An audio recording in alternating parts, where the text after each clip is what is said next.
যারা কালতা স্কুলের স্টুডেন্ট আছেন বা কালতার বর্তমান সরকার আসার পর কখনো বাধা হতে পারে না। আসসালামু আলাইকুম, সবাইকে স্বাগত জানাচ্ছি আজকে একটি শুভখবর দেওয়ার জন্য। আজকে আমাদের কালতা আলাহা চাঁদুল ইসলাম উচ্চ বিদ্যালয়ের একজন শিক্ষার্থী, আমার ক্লাসমেট, ঠিক আছে, নাজমুল হাসান শুভ, সে ইউকেতে অ্যাডমিশন নিয়েছে, ঠিক আছে। এই কালতা আমাদের প্রত্যন্ত গ্রাম অঞ্চলে লেখাপড়া করে। আর আমি একজন কালতা স্কুলের স্টুডেন্ট, আমি গর্ববোধ করি। পাশাপাশি আমার সিনিয়র ভাই আছে সজীব, সেও কালতা স্কুলের স্টুডেন্ট। বর্তমানে সে আবার ওই স্কুলে কর্মরত আছে অফিস সহকারী হিসাবে।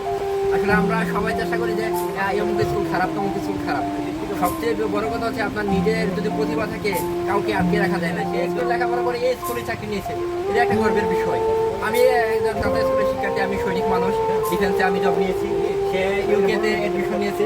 এই যে একজন সফল ব্যবসায়ী, ওর পুরো জায়গায় দোকানে দেখা কসবাতে এমন একটা দোকান দেওয়া, এটা কিন্তু একটা কালতা স্কুলের একটা গর্ব। যে কালতা স্কুলে দেখি অনেক স্টুডেন্টরা শিক্ষকদের সমালোচনা করে, এই শিক্ষক পড়ায় না, এই শিক্ষক পড়ায়।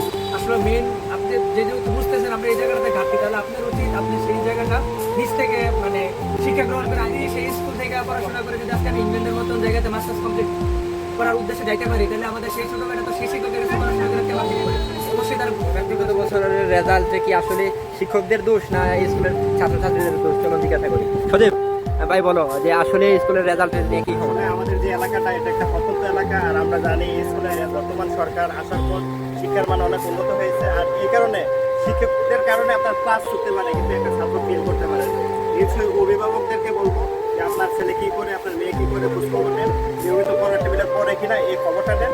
অন্তত পক্ষে ভালো রেজাল্ট করুক আর না করুক, অন্তত পক্ষে ফার্স্ট মার্কটা তুলতে পারবে। যাক, ধন্যবাদ। আমি জিজ্ঞাসা করি কসবাতে সফল একজন ব্যবসায়ী, এই কালতা স্কুলের সাবেক শিক্ষার্থী গাফার হাইদান জনিকে। জনি, আসলে কি বলো? আমরা 2017 ব্যাচের স্টুডেন্ট, তো নাজমুল আমাদের সাথে একসাথে পড়াশোনা করেছে।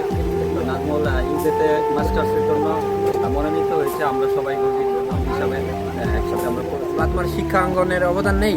অবশ্যই অবশ্যই। ব্যবসা, আমরা যে কোনো কাজই কোনো ছোটো নয়, যে কোনো কাজ করি মানুষ খেতে পারে। তো ব্যবসা খুবই একটা ভালো একটা বিষয়।